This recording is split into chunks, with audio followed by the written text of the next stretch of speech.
Okay, just get back to where we left off yesterday.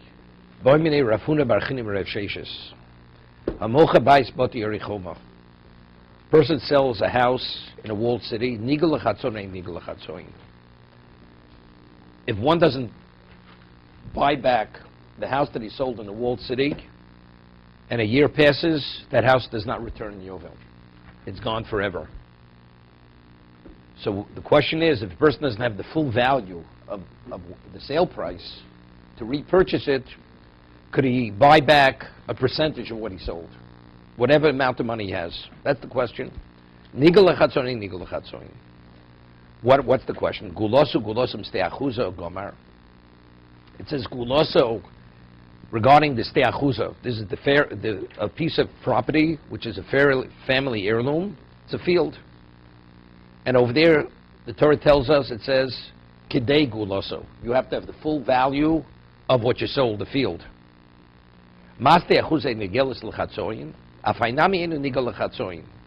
Just as over there, guloso means you have to have the full value, full amount of money. Here also, regarding the house, you have to have the full amount of money to repurchase it. Odilma no, hecha de goli goli, where the Torah reveals it, yes, where it says kedei guloso, hecha de goli lo goli. Where the Torah doesn't reveal it, not. Now, just it's another thing. When you sell a field, a house you could buy back immediately. The house in the walled city, but you have a year to repurchase. When you sell a field, the buyer has a right to retain it for 2 years. Right? For 2 years. Only after 2 years are you able to force the buyer to relinquish rights if you want, if you have the value. Yovel is something else. Yovel comes back naturally. We're talking about repurchasing what you sold. Okay? So the wall city, he loses it if he doesn't buy it back. Within a year. Right. He has to buy it back within a year. Stay Chuzaza, first 2 years, he cannot buy it back unless the man's agreeable to sell it back to him. Who? He'll get it back eventually. Yeah, where the wall city's done it all. Exactly. So that's what we can discuss in a moment. Okay?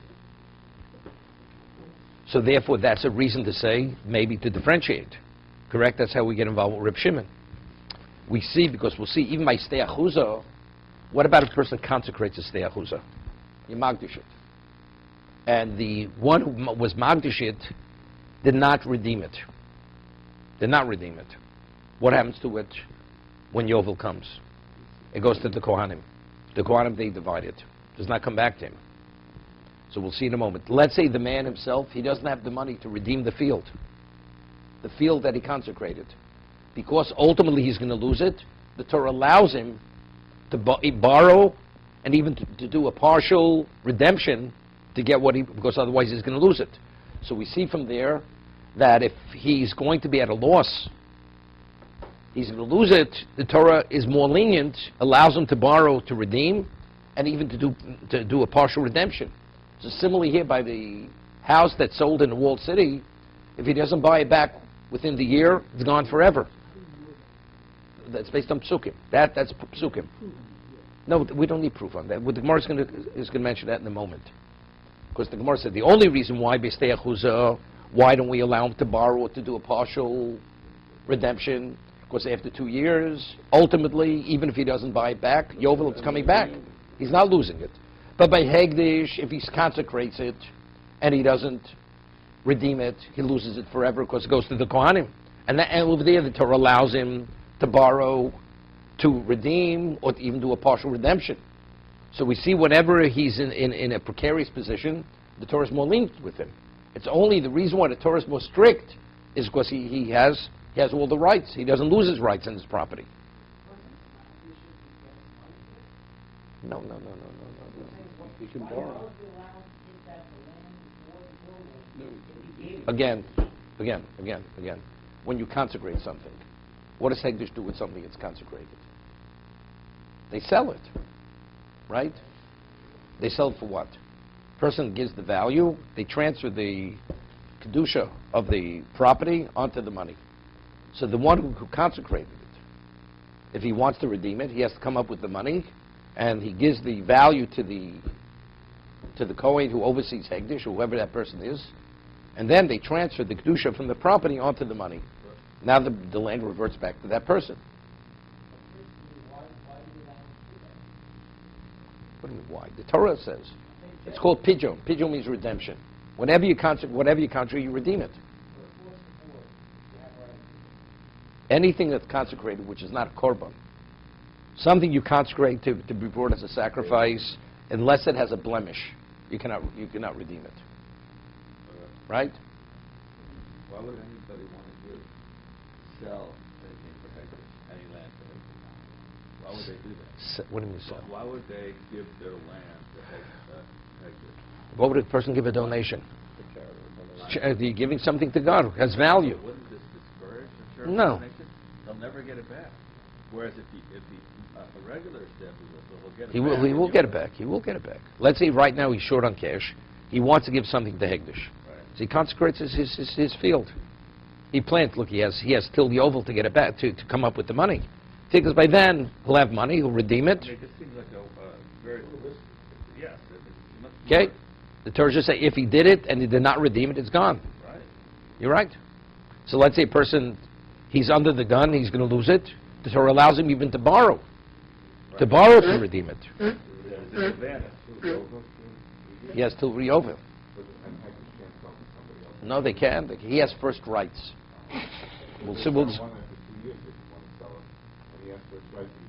No, but 2 years has no relevance to Hegdish. 2 years. Whenever it is, immediately. What is Hegdish doing with the field? It's up for sale immediately. Whoever will come up with the money, they'll. No. The one who buys it goes back to him. Whoever redeems it, it'll go back to the original one who consecrated it. It's only if it stayed in a state of Hegdish, that's when Yovel comes, that's when it's distributed, divided among the Kohanim.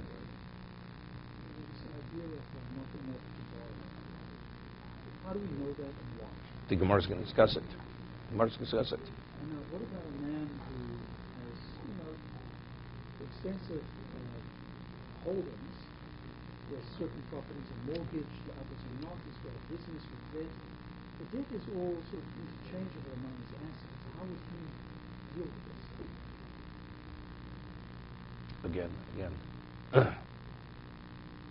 Mean the one who bought it, who bought the property. No, the one, Let's say I sell my house and my house is mortgaged. The one who consecrated his property. Okay. Or the one who sold his property. Now he wants to get it back. He's saying he cannot... Well, no, it's not simple. The Gemara says that if you have land that's mortgaged, there's a lien on, then you consecrate it. The consecration causes the lien to be revoked. I'm not talking about consecrating the land that's mortgaged. I'm saying the man's got holdings. Okay, holding. So what does he consecrate? Consecrated one piece of property. Okay, and now what? Now he wants to get it back. He has to take money. But he doesn't have money. So? He's got all of his assets are... He cannot borrow. He could sell. He could sell to redeem. He could sell to redeem. But if he's got some assets that have excess borrowing capacity in them, you're saying you cannot borrow over there? Why not? No, you're borrowing to redeem. The man's got no cash, but he's asset rich. Okay. He's got plenty of capacity to borrow against Oh, other assets. and he doesn't want to sell his He assets. doesn't want to sell his assets, but he wants to redeem his property. He's not permitted.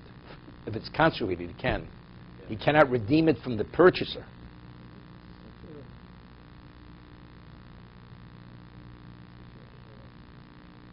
strange. Why is it strange? Just as I've explained. I mean, this man, Well, let's see the Gemara. We didn't get there. We didn't get there. Let's see the Gemara inside. We'll discuss it. Why is there a restriction? Let's get to it. We didn't say it yet. Okay, we'll see you in a moment.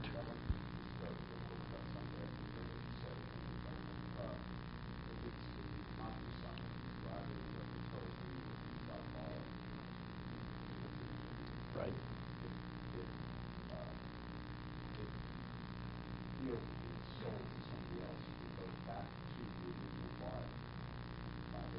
At Yeovil. Of course, it's not Hegdish. If somebody else redeemed it, it's no longer Hegdish. So why is the Torah limited to get it back no matter what?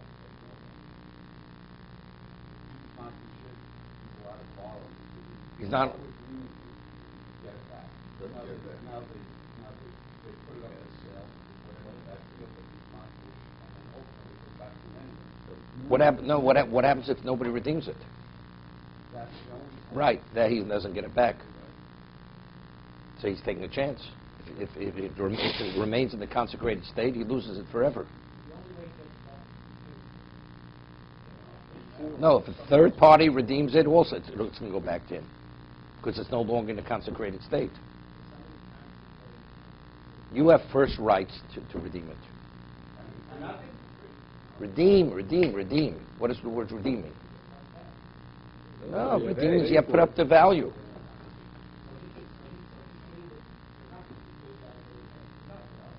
That's consecration. Okay, let's see the Gemara inside. If you magdu something, the lien is wiped out. Yeah. Right. Lien holder loses it. There's an expression, the Gemara says, Hegdish mafkim midei shibud. Hegdish revokes the lien. He owes him money. The lien has nothing to do with it. Meaning the security is no longer there. It's no longer secure. Okay, again. So we have the question. A person sells a house in the walled city. Could he make a partial redemption? Could he do a partial redemption? That's the question at this moment. Omar Lei. So Reb Sheshes answers. Mibedrasha Reb Shimon Nishma. From Reb Shimon's understanding, the way he interprets the pasuk, we're able to draw from that.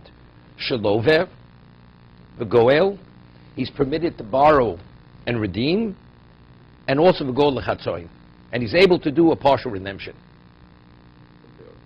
But first, he can borrow, even if he doesn't have the money. He's able, because the Gemara uses a term regarding the field, v'siga yodo. He came upon the money. Meaning, it's after 2 years, it says, and he came upon the money that he's able to repurchase it, then we allow it. It's only v'siga yodo, if he came upon the means. But to go out of your way to borrow, that we don't allow. The Tanya. So I'm sorry, he doesn't fall by the Gzer Shabbat. No, it's not a Gzer Shabbat, that Tosa says yesterday. It's not a real Gzer Shabbat. It's Gzer Shabbat, and there's nothing to talk about. Exactly. So Tosa says it's called a Gilui Milsa. When the Torah writes Guloso, is Kedei, when it says Kedei Guloso in regard to the field, is the Torah telling me whenever it says Guloso, it means the full of value? Or no. Where the Torah says Kedei Guloso, that's where it means that, but under normal circumstances, Guloso only means redemption. You could do even a partial redemption. That's how Rabbi Notam explains the Gemara. Okay, so, but it's not a Gzer Shabbat. The Tanya, Im Goal Yigal. Now, the Torah reiterates, Goal Yigal. What is that? Malamed Shalove V'Goel. That's Im Goal. And what's the Yigal? V'Goel L'Chatzoin. Firstly, he can borrow to redeem, and he's also able to redeem even to do a partial redemption. Omer Reb Shimon Matam. So we're saying it's a Gzer Sakosov. Matam fi shamitzinu b'mocher stei achuza.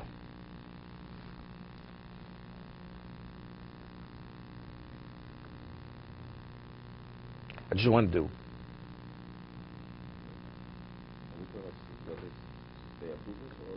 Rashi says, in Goal Yigal is written Magdish stei achuza. Wait. We'll see. Meaning, if you sell the field, we don't allow you to borrow, and we don't allow you to do a partial redemption. Regular stei achuza you sell to a third party. The Torah says, v'siga yodo. Take a look in Rashi.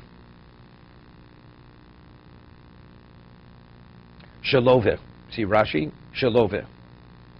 Im elo, lov me'acherim. If one doesn't have the means, he borrows from others.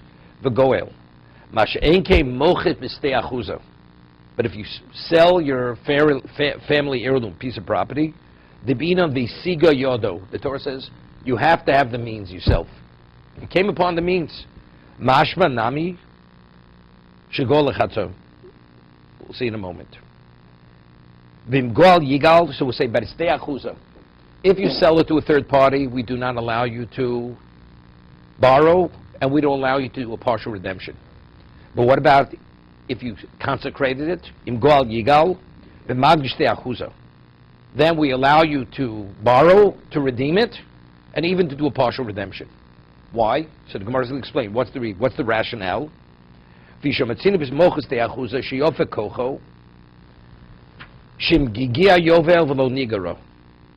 see a person sells his family heirloom. There he has the upper hand. He's always in a secure position. Why? Because ultimately, when Yovel comes, it's returning to him. So therefore, we don't give him the right to borrow or to do partial redemption. You know, you wait, you'll get it back. You'll get it fully back. But Hura Kocho, that's why it's Hura Kocho.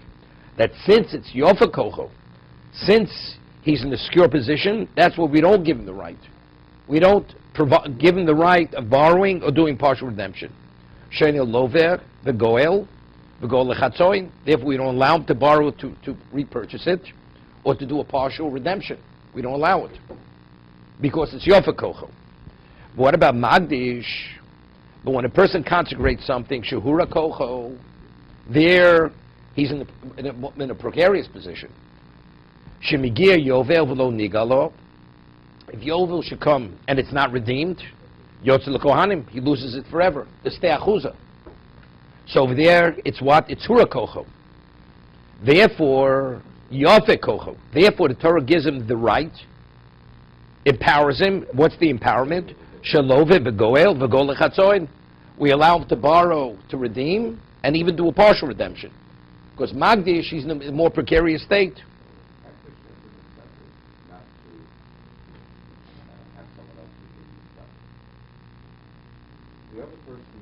It's nothing with Hegdish. Cohen gets it. What is Hegdish? Hegdish loses. What do you mean Hegdish? Whoa. Cohen's not Hegdish. Cohen is not Hegdish. They divide among the whoever the Beis Av is at that time. So now we're saying, if the person is in a precarious position, the Torah gives him certain rights, benefits, that he should not lose it. But if a person is in a stronger position, since ultimately it's coming back to him, we don't give him those rights. So what about Mocher Bais Bati Orichoma? Person sells his house. This man is not in a secure position. If he doesn't, time's of the essence. He doesn't redeem it within the year, he loses it forever.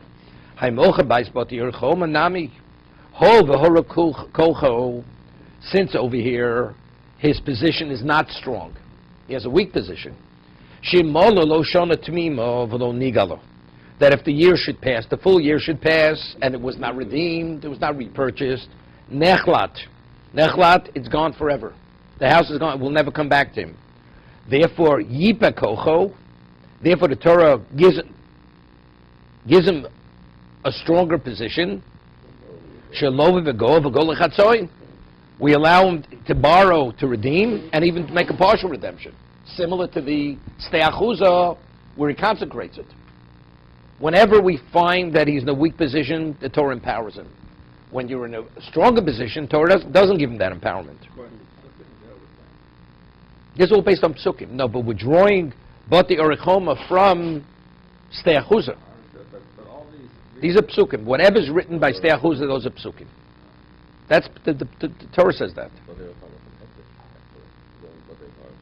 Because it's Goal Yigal. How do I know by Steachuza that you're able to borrow or to do a partial redemption? Goal Yigal.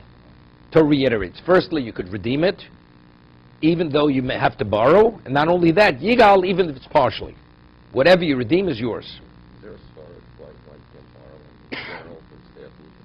What's the issue about borrowing? Why can't you? Is there a story? I mean, it's not what is the reason that we have this concept in the first place? Right. Why can't everybody just borrow it? Well, why should to borrow for everything else? Why is Steachuza something that so he's going to get it back, but he may not be alive. The Yovel could have just been a year ago, so 50 years from now it will come back. He's not going to be alive anymore. Plus, he has 2 years. What I would say this. Ultimately, we're talking about when you consecrate it, it goes to the Kohen. Goes to the Kohen. Okay. So the Kohen has no share in the land. So very rarely does the Kohen have an opportunity to receive fixed property. Very rarely, right? This is one of the times. So if a person has the ability to repurchase it himself, he has the money, okay, that's one thing, right? But to go to borrow or do a partial redemption to deny the Kohen, that the Torah says that we're not going to allow it. No, you can't do it. You can. You can. You can. It's for the regular staff. For the regular. The steachus, regular steachus. Wait a second. Regular steachus, because since it's ultimately coming back to you, wait. No, then it's simple, just the other way. Whoever heard when you sell something, I sell something for 49 years, right? You sell something for 49 years. How could you force the buyer to relinquish his rights? When he bought it for 49 years. How do you force him to relinquish his rights? It's a kiddush. Is it forcing you? It is forcing him. Redeeming is forcing. It's forcing him. It's not buying, it's redeeming. It's different. Is that what we're saying here? We call it gula, but he's repurchasing it. He's repurchasing it from the... Definitely, Bal Korcha. Against the will of the buyer. After 2 years, you cannot... Once he benefits from 2 years, I could force you to sell it back to me. At whatever the price is, yeah.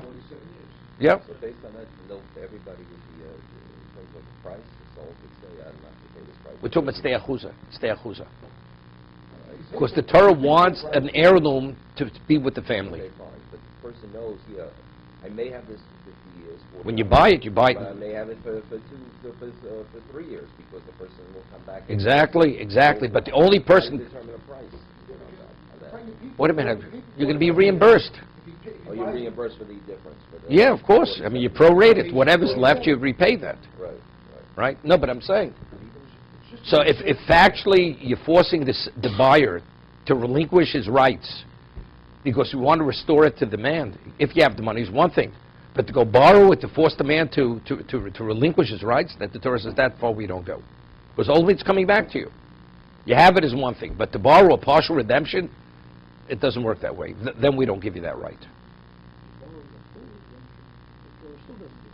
Also not, because factually it's a situation where you're forcing the man. Isiga yodo, you have the money is one thing. But if you don't have the money, the sale is a sale. You can't force the man to relinquish his rights.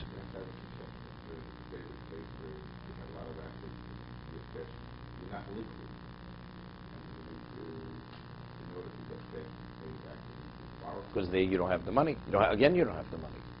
You may have to borrow. What about a person would sell a piece of property? That's something that's not borrowing. But factually here, it's your decision. You want to force the man to relinquish his rights where you don't have the money. Now go sell your property if you want it.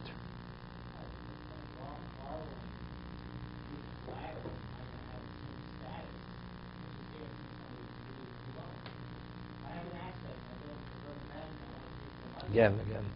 But if the rationale is, I'm explaining it. You're forcing the buyer to give up his rights as an owner. You have the money is one thing. You don't have the money, you can't force the man. Okay.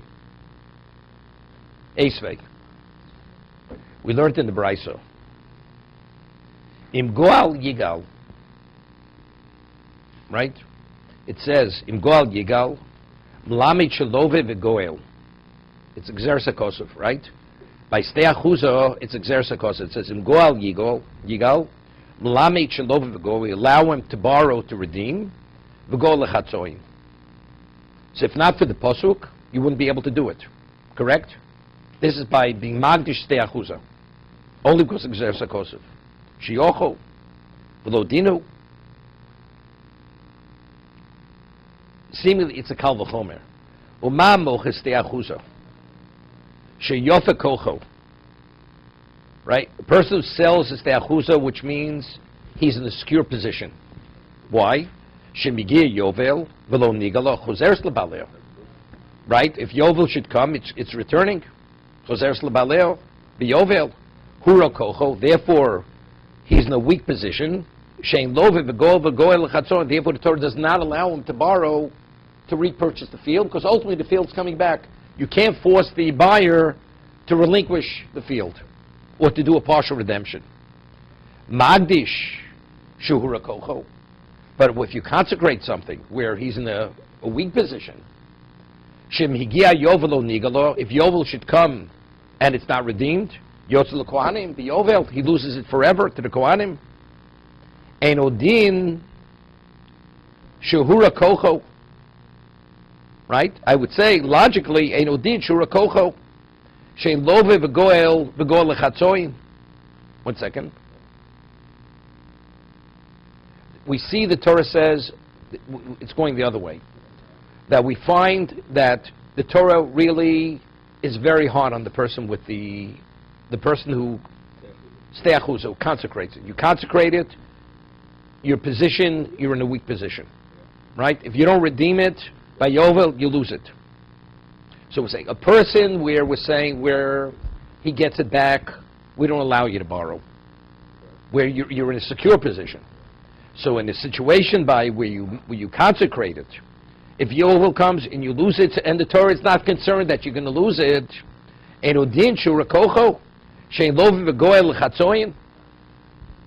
it's not saying as we said earlier. Yeah? You see, here we're saying the Torah is not concerned whether you retain it or you don't retain it. Right? By the steachus, or when you sell it, you're in a good position. Torah doesn't allow you. Although you're not going to lose it, right? So where the Torah says if you don't redeem it, you lose it, which means the Torah is actually putting you in a weak position. Where you magdish it, so there the Torah is definitely not going to let you borrow. It's not going to let you borrow. No, it's going to let you borrow. No. Will not let you borrow.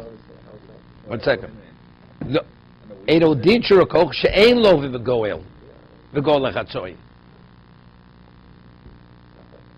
Which means here the Torah is less concerned about his welfare. You see, by steachuza, we imagine the Torah is less concerned about his welfare. He's right, because Torah says, no. We're going without the pasuk. Without the pasuk. We don't have the pasuk. I would say, in a situation where we're in a good position, we don't allow you to borrow, where the Torah says we want it to be yours, right? So where the Torah is not concerned if it remains yours or not, we're definitely not going to let you borrow. We're not going to let you borrow. 1 second.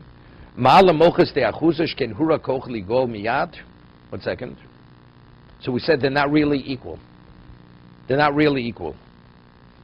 By steachuza, we said for 2 years he cannot repurchase it. Right? When you sell the field, the buyer has a right to keep it for 2 years. Tobed magdish yofakochel go miyad.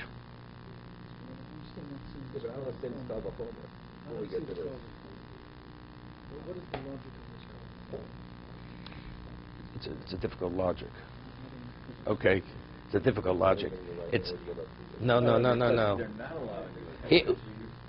Yeah, see, because we presented the first one in the way that it was. The reason why the Torah gives you the right is because you're in a precarious position. Now it's saying, here where the Torah says, we want it to be yours. We want it to be yours. And as much as we want it to be yours, we don't allow you to borrow, to reinstate it. Like you said, why do you have to have the money?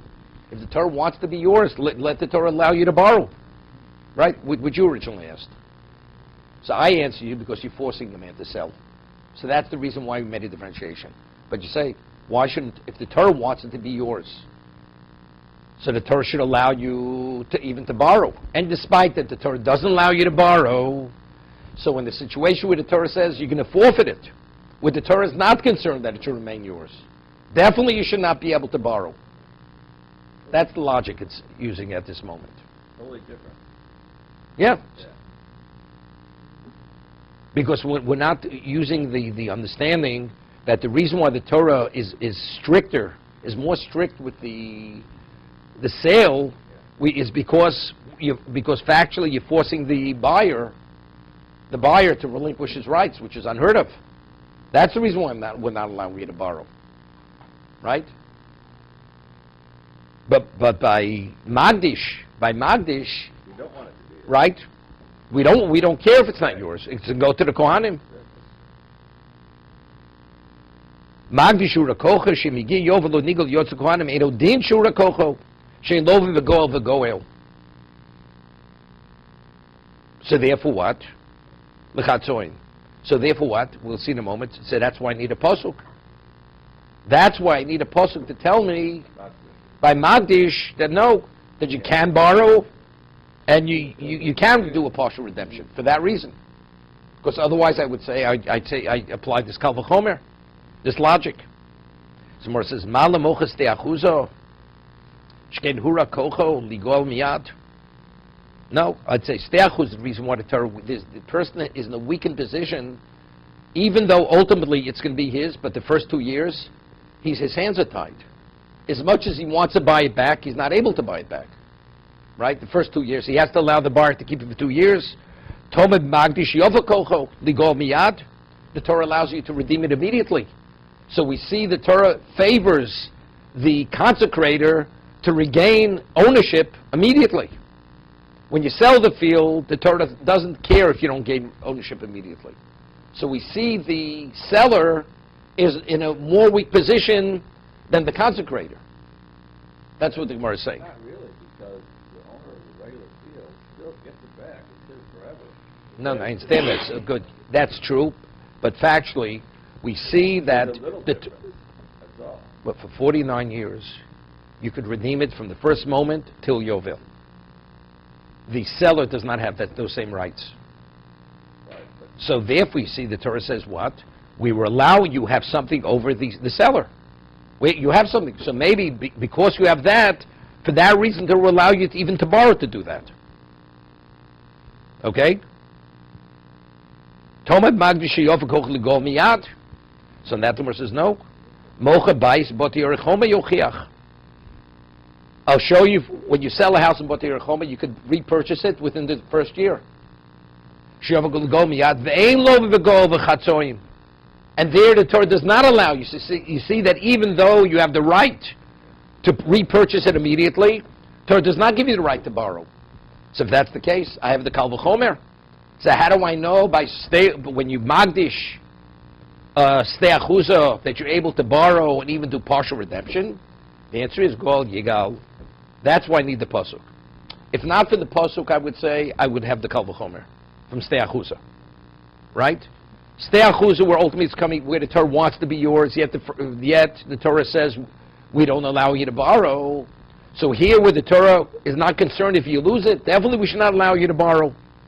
Therefore, I need the pasuk. It says no, the kal v'chomer is not a valid kal v'chomer, because maybe the Torah wants it to be more yours in a certain context where you could redeem it immediately by ste'achuza, when you consecrate it, but by ste'achuza when you sell it the first 2 years, you're not able to repurchase it. So maybe because of that, by Magdish will allow you to borrow and even do a partial redemption. And the Gemara says, but I see from Bati or Rechoma that what? That we don't allow you, although you can repurchase it immediately, we don't allow you to borrow and to do a partial redemption. you only have a year, that's it. So, but what do we see in this brayso? Not like we just said. Rav Sheshes just answered that what? That Bati or Rechoma, you're able to borrow and even do a partial redemption. Here the brayso is explicitly not this way. Right. So how do I reckon the brayso with what Rav Sheshes had said? That's the Gemara's kasha. That's the Gemara's question. Dave, do you hear the logic? I mean both. You hear it both ways. On that the Gemara says, Lo kasha, Rabbanon or Reb Shimon. Reb Sheshes only answered it according to Reb Shimon.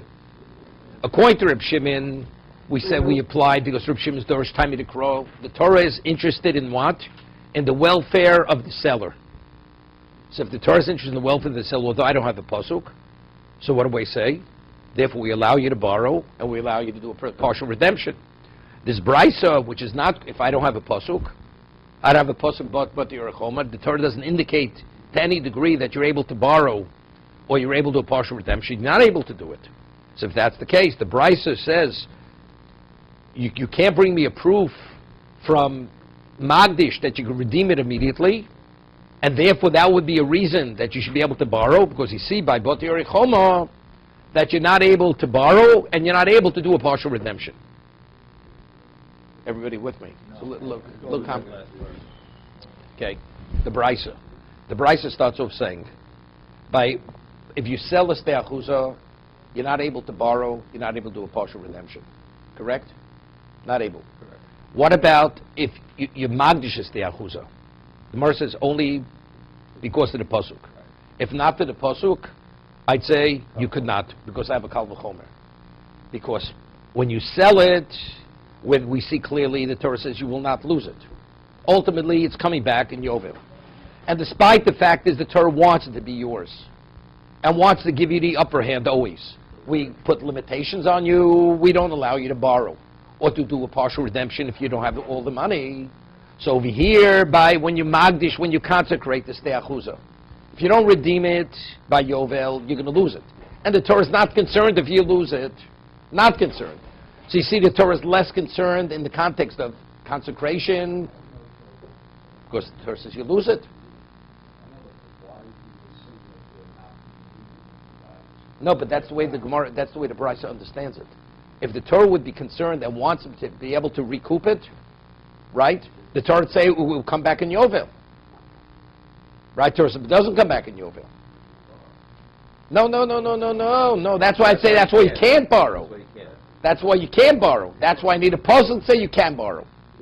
But without that pasuk, I would say to Kal V'chomer, you should not be able to borrow. Because you see that where the Torah is more concerned about your rights. And despite being more concerned about your rights, the Torah doesn't allow you to recoup it but through borrowing.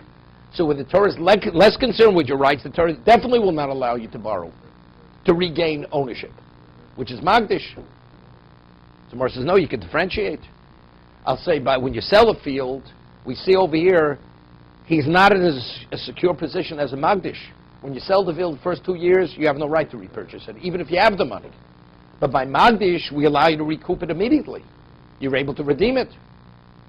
So Gemara says, if that's the case, maybe you would be able to borrow. Maybe you would be able to borrow. So Gemara says, no, but I have bati orechoma, that even though you're able to redeem it immediately, we don't allow you to borrow. So we're back to the Kal V'chomer. If I need the pasuk to tell me that you can borrow and you can do a partial redemption by magdish stei achuza, to be continued.